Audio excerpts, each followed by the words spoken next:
Did you know that you share about 80% of your genetic information with a cow? Or that you share 50% of your genes with a banana?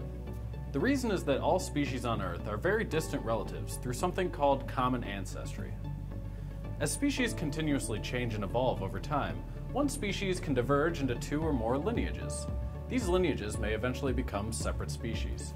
So, all species have an ancestor that relates to what came before them. Given that there was a single origin of life on Earth, this means that we share ancestry with plants, fungi, and bacteria. No species are unrelated.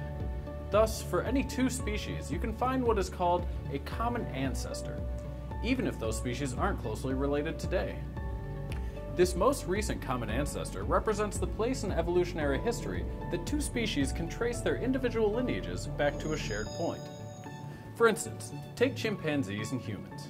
Contrary to the popular misconception, humans did not evolve from chimpanzees. However, both chimpanzees and humans evolved from an earlier common ancestor approximately 6 million years ago, which we know was a species of primate. Now, the primate clade contains humans, orangutan, gorilla, chimps, as well as extinct members such as Gigantopithecus and Dryopithecus. This most recent common ancestor is no longer around today, but shows how an earlier species can pave the evolutionary path for multiple future species. In the distant past, approximately 3.2 billion years ago, right at the base of the tree of all life is what we call the last universal common ancestor, or LUCA. It is so ancient, there is still much to learn about it. However, from studying the properties of current organisms, we have learned that the LUCA shared these traits with all living species that followed. It used the same genetic code. It used cellular respiration to convert nutrients into adenosine triphosphate, or ATP. It used that ATP for energy transfer within the cell.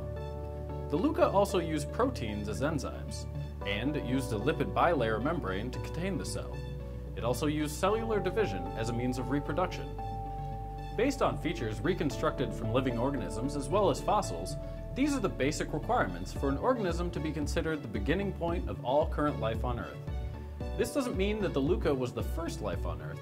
There could have been other species around beforehand that went extinct and never contributed to our current tree of life.